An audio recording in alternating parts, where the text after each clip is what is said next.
Waffles. Hey guys, hello YouTube. It's me, Super Syrupy Waffles, and welcome to another one of my patented floor videos, where I just show you a bunch of things on the floor. This is probably going to be the last one for a long while. And the reason for that is I'm going to college soon, and I will not have access to a lot of my stuff, because I'm not bringing everything to college, obviously. There's no way it would fit into a dorm. This video is primarily going to be showing you guys some stuff that I got on my Japan trip, and just a bunch of recent pickups of merchandise and stuff like that. I am limiting it to just anime and video game stuff, because that's really what you guys care about the most. I'm not really going to show you any of the other things that I got, like DVDs, stuff like that, because that would just take too long. And also, it's just not that it's not as interesting as the other stuff. So without any particular order planned, here we go. This right here is a shirt box, and I got this in Japan at the Nintendo Museum. It's a little beat up there. I don't know how that happened.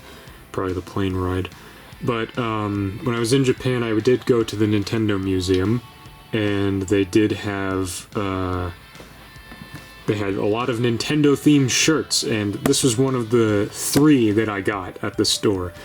I primarily wanted this because it was the old Famicom Super Mario Bros. Box art, and I like the artwork quite a lot. This shirt smells. Like, not like a gross BO smell. It smells like, I don't know, maybe the way they printed the image onto the shirt, it just smells odd. I don't know. That's maybe a nitpick, a gripe, I don't know. I wish they had a Super Mario Land shirt, because that game has my favorite Nintendo box art on it. So, yeah, cool shirt. I also visited Super Nintendo World on my Japan trip, and I got one of the power-up bands. This is a cool gimmick. I don't think it's really worth it to shell out money, like a lot of money for these things. It is very cute. It does add a lot of unique interactivity to the section of Universal Studios Japan, but as a whole, it's not really necessary if you want to have like a truly great experience. This is cool though. It is a very nice slap bracelet. I'm probably not going to wear it anywhere, but it is cool to have. It is very, very cool to have. So yeah, there it is. At the Final Fantasy XIV Eorzea Cafe, which I think is completely different from the Square Enix Cafe, they gave a ton of these really tiny little coasters. And you can see I have a pretty decent stack of them here. You could select, I think, 4 per meal, which were specific, and there were a lot of random ones you could get. I vividly remember them playing the Gold Saucer music, and that's when they were giving out like bonus ones. So these are the ones that I got. So I got King Mugumog. I got one of Alexander. I got one of Shinryu. And I think this is just artwork of the Paladin class, I'm fairly certain. Got one of Thancred. Got one of Vestinian. Got one of Tataru. This is just a Paladin one. And one of the Stormblood artwork, so that's kind of cool. To continue on with shirts, here are the other 2 shirts that I got at the Nintendo Museum. This first one is a regular Nintendo Museum shirt, very generic design, very high quality shirt. I was always very surprised. They really like putting shirts in boxes in Japan. I guess it makes them feel a little bit more premium, but yeah. And this shirt I'm actually wearing right now. This is the GameCube shirt. This is a very, very good quality shirt. You would think it would just be the GameCube logo just on a black background, but it actually has like a blue, kind of a bluish purplish ridge on the bottom of it and on the neckline. I think they didn't really need to do that. Actually, I think you can probably see on this. Yeah. And on the back, I think it says, yeah, it says 2001, because that's when the GameCube was out. They had shirts for every single console in Nintendo's lineage. I think even handhelds, and I think there was a Virtual Boy shirt. I was tempted to get a Virtual Boy shirt, but then I decided against it because I remembered, wait a minute, the Virtual Boy sucks. And even though I'd probably never see a shirt of the Virtual Boy again, it was kind of weird that they had it. Now, Japan loves their figures, and while I'm personally not really a figures guy myself, I decided to get this Lupin III statue figure, I guess you could call it, primarily because I couldn't really find any other Lupin figures that were, you know, high quality, because a lot of them are quite old and they're quite expensive, but this one looks okay. I'm not really a fan of this particular design in figure form. It looks a little ugly in my opinion. I'm not really a fan of these gigantic legs. Next up here we have Kermit the Frog. Here he is. I know this isn't anime or video game related, but I just thought it would be kind of fun to talk about this random Kermit plush that I found when I went on my senior year Disney trip. I haven't taken the tag off. I bought this primarily because I didn't have a Kermit plush, and the reason why I say plush and not puppet is because he's not a puppet. As you could see, you can't put your hand up there and give him a little bye bye bye. You can't make him do that, so it's just, you're kind of left with just a normal Kermit without the puppet stuff, which is fine. I don't really plan on doing anything relating to Kermit, but here he is, Kermit. I do think this looks quite nice. It's very charming. Also in Japan, on a random subway ride, we managed to stop in Chiyoda Station, I think it was called, and I went to the official Dragon Ball store, which I didn't even know was a thing. And I was actually kind of surprised how small it was. You'd think like a franchise as big as Dragon Ball would have a pretty big store, but no, it was like maybe it was about the size of like a GameStop, I would say. But there, I managed to pick up the first 2 volumes of the original Dragon Ball manga. I'm pretty sure that the volumes 1 and 2 go all the way up to the end of the Pilaf saga, right before launch. Yes, okay, so yeah, this is the little time where Goku is trying to find a beautiful babe for Master Roshi. I always liked this plot, it was very funny, if a little bit aged. But obviously I can't read any of this because it's all in Japanese, but I always wanted the original Dragon Ball manga because I just find it, you know, just kind of fascinating. Especially original Dragon Ball, not Dragon Ball Z stuff, because we have stuff like Boss Rabbit. Boss Rabbit's so weird, I love him.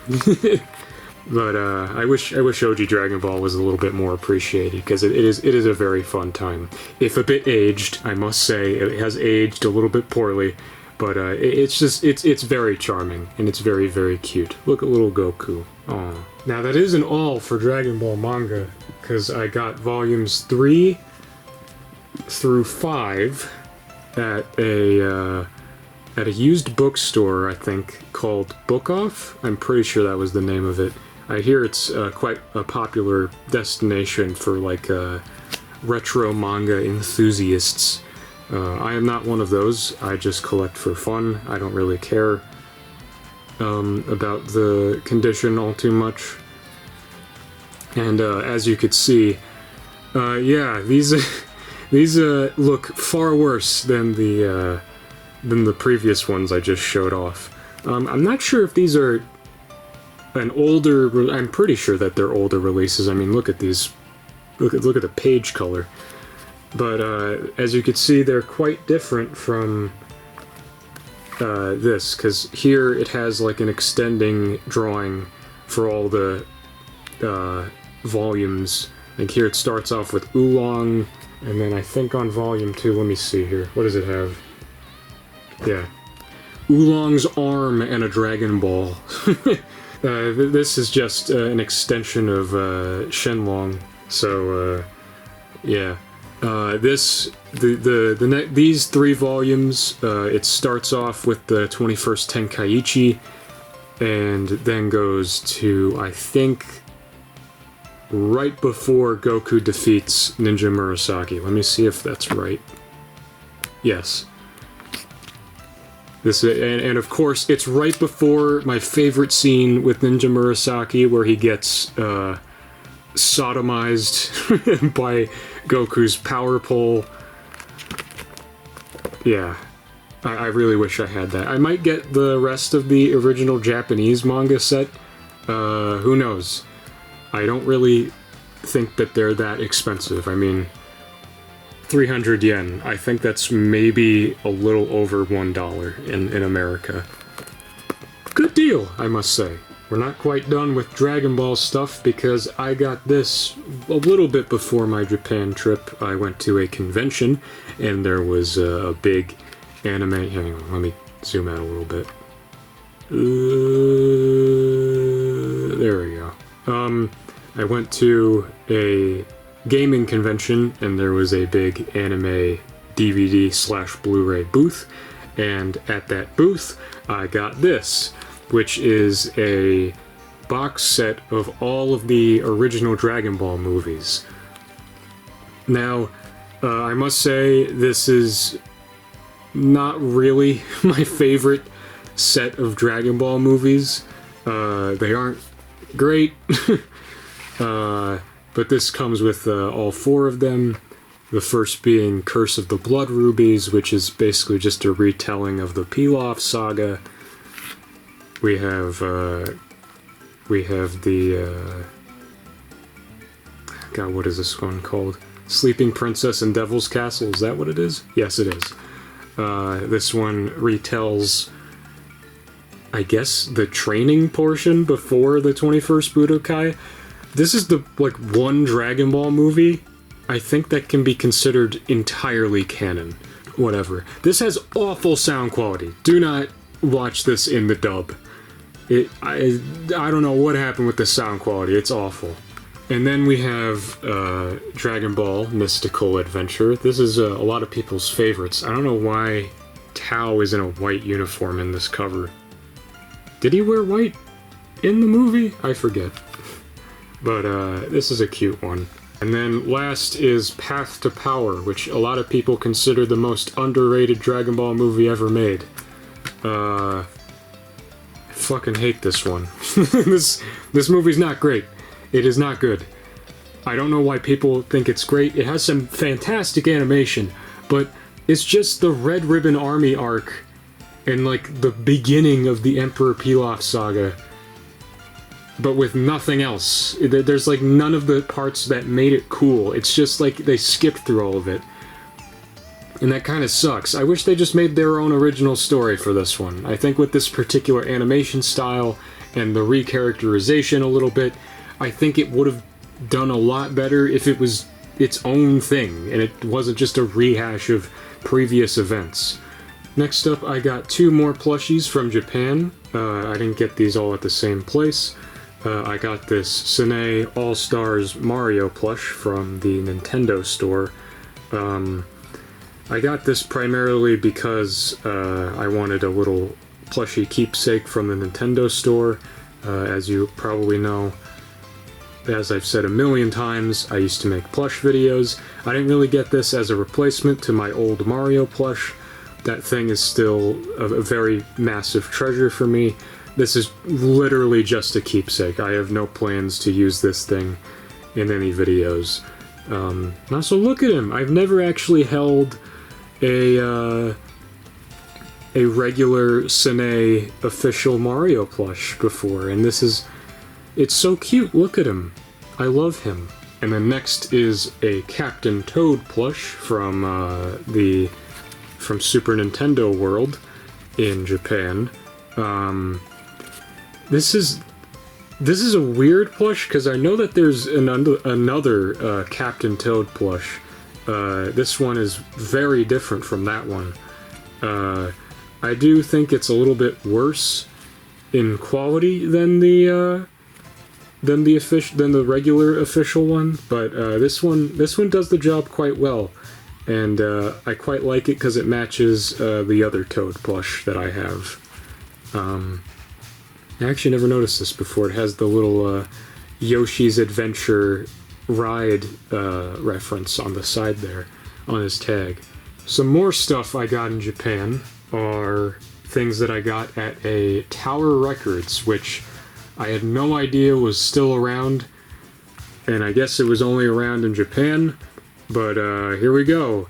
So this is something that I saw immediately and I was like, I have to buy this because as you probably all know, I love Lupin the Third and I love the music from it, and it was just a no-brainer not to just leave that store and pick this up. This is I think this is new. When I got this, it was new. And okay, here's one thing I never liked about Japan when it comes to CDs. I always hated these things. What are they for? Can somebody in the comments let me know what these are for? Like, it's not like it says it in English on this or anything. They're both in Japanese. They say the same thing. What is this for? Like, seriously, what is it for? I guess maybe the price? Because the price is right there. I don't think I paid that at Tower Records, but I don't know. This is a very, very good soundtrack. So, the other thing that I got at Tower Records was another soundtrack, this time for Panty and Stocking. I love the music from Panty and Stocking. I don't think I love it as much now upon re-listen. I think it's kind of repetitive and a little noisy. Maybe my tastes have changed in music, but wait a minute, does this say... No, it's in English! It's in English! What is the purpose of this? I don't get it. I don't get it. I don't get it. And now my alarm's going off on my phone, so that's great. Thanks. Cool. Hang on a minute. What the heck was that? Did you guys see that? Did that come out on camera? Hang on a minute, I'm gonna see. Okay, I'm assuming that what I just saw on my phone... Weird! That's so interesting! So I guess that's like, maybe the Face ID? That's weird! That has nothing to do with the video. Let's get back to it. The only other thing that I got at that Final Fantasy XIV Eorzea Cafe was the soundtrack to Endwalker, which is a Blu-ray CD, which basically that just means it is a Blu-ray disc. It is not a CD. I don't know why they keep on saying it's a CD. It is just a Blu-ray. Go, go, go, Astro Boy. Flying high through the skies. I think that's the lyrics. Anyways, I found this on a whim at a record store. I was looking through the anime section, seeing if they had any thing that I might have been interested in. And they had this Astro Boy The Beginning. Now this is the very original Astro Boy series. At least the first 5 episodes of it, which just so happened to be the only ones that I've seen of the show. But I do like the original Astro Boy quite a lot. I think it is so charming. I don't know if there's like a full version of the original Astro Boy released by this specific company. I hope there is, because I would love to have all of the original Astro Boy on DVD. Alright, next up I have to admit that this is not official. This is a bootleg but I do have it. This is Azumanga Daioh on DVD. This is very obviously fake. For one, this cover looks a little bit suspect. There's no branding on it. There's who made this? Who made this? I don't know. You could also tell oh, it just looks. It looks fake. This looks like you'd find it in like a Mexican DVD store, like jammed in like the dollar bin. Like, look at that. What happened to the DVD logo? What happened to the back here? Could you even read that? I don't know. I'm usually fine when it comes to bootlegs of DVDs because, I mean, they're usually very, very cheap compared to the real thing. And I collect DVDs because I want to watch whatever's on the DVDs. And if the show is completely there with everything that I wanted on it, this is fine. This is a perfectly serviceable way to watch the original Azumanga Daioh.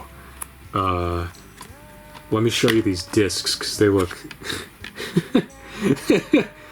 Oh boy. Oh, it's so fake. It is so fake. Oh, it's 3 discs. I thought it was just 2. I didn't watch all of it just yet, so, yeah. I don't know why I grabbed this with all the Tower Records CD things, but, here's WarioWare Gold. Cool.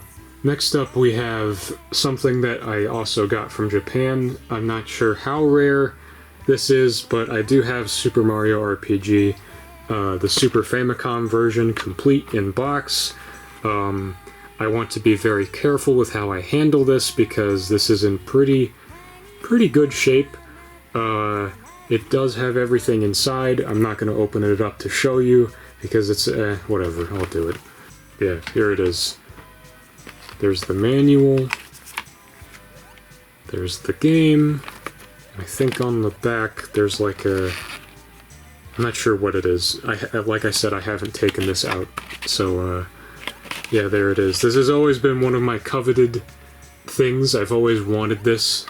In fact, my cousin offered to give me his copy of Mario RPG, this specific version of it, and like an idiot, I said, no, I don't want it, because I didn't have a Super Nintendo / Super Famicom, so I couldn't play this. And now that I can, because I have both those consoles, I still don't want to play it.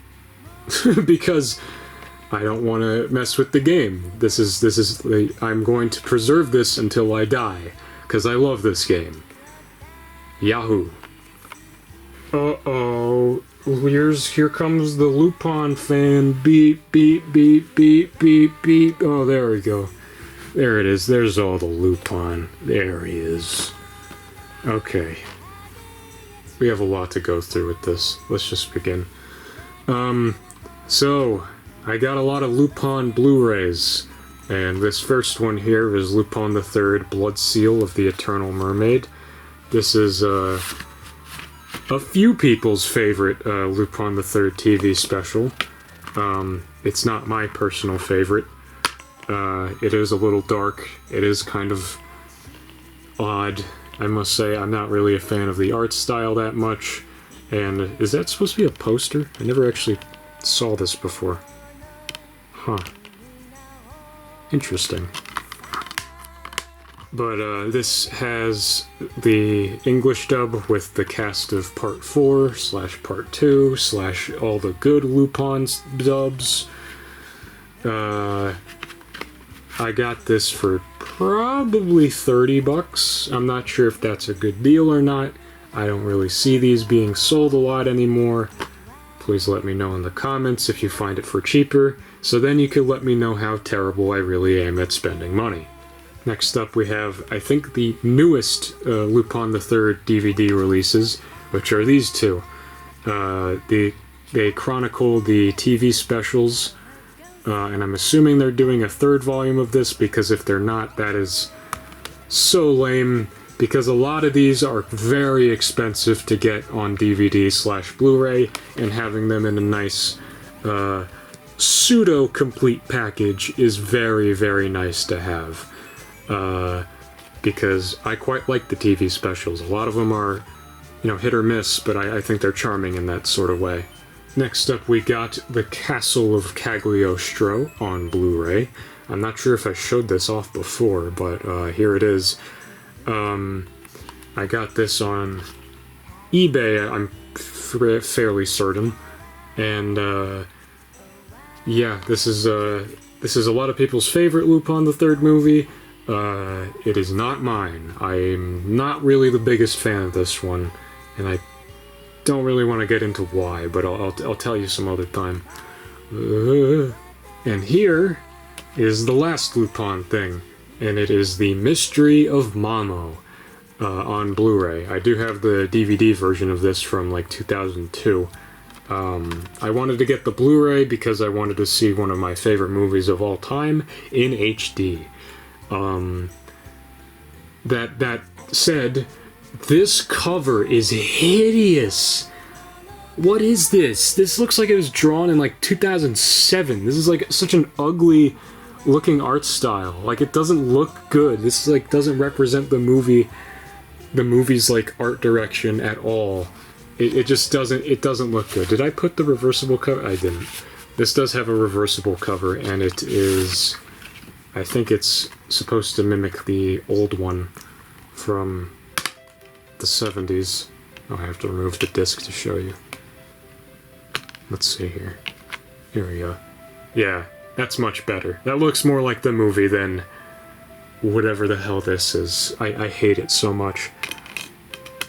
If you haven't seen this movie, please watch it. It's so good. It is so trippy and weirdly sincere with its message. So, yeah, go watch this. Here I got a big stack of, well, now it's a fallen over stack of stuff. I'm just gonna start off with whatever I grabbed. So this is the Primals. This isn't a video game. This is a concert DVD, Blu-ray, whatever, of the Primals, which is the Final Fantasy XIV band. I know you guys don't care. Moving on. Final Fantasy Tactics. Wow, I heard so many good things about Final Fantasy Tactics. So I got the original game. I didn't get the remaster or remake. I'm not sure what you could really define it as, because you know, I wanted to experience the original unaltered version. I don't like this game that much. If you want me to play through a tactical RPG, then give me a Fire Emblem game, because I do not like this particular tactical RPG. I think it's boring. And I know people really like the story. I don't care. I really don't. It's just a very generic sort of fantasy thing to me. I'm sorry. If you like it, I don't care. Next up, we have Twisted Metal Black. I wanted to get into the Twisted Metal series for a long time, and now that I have with this game and Twisted Metal 2 over there, I can safely say, yeah, it's pretty good. I do like 2 better than Black, mainly because Black has this hideous art style. I just don't think it looks very good. It's very grungy, very edgy, very 2000s, very gray and brown. It's just not that appealing to look at, and the music is boring. Then next, we have 2 Metal Gear games. This first one here being Metal Gear Solid VR Missions. This one I don't really have much to say about, because it's just Metal Gear Solid VR Missions, which is just the VR missions. So, yeah, whatever. Cool, I guess. Next up here is the Metal Gear Solid HD collection. The reason why I got this is because I do not own Substance or Subsistence on the PS2, and I just thought that it would probably be a better idea to get the HD version of Subsistence and Substance, and also Peace Walker on the Xbox 360. Primarily because I do like the Xbox 360 quite a lot. I play it a little bit more than the PS2, and I just wanted a a good way to play these games on on a slightly more modern console. So, yeah.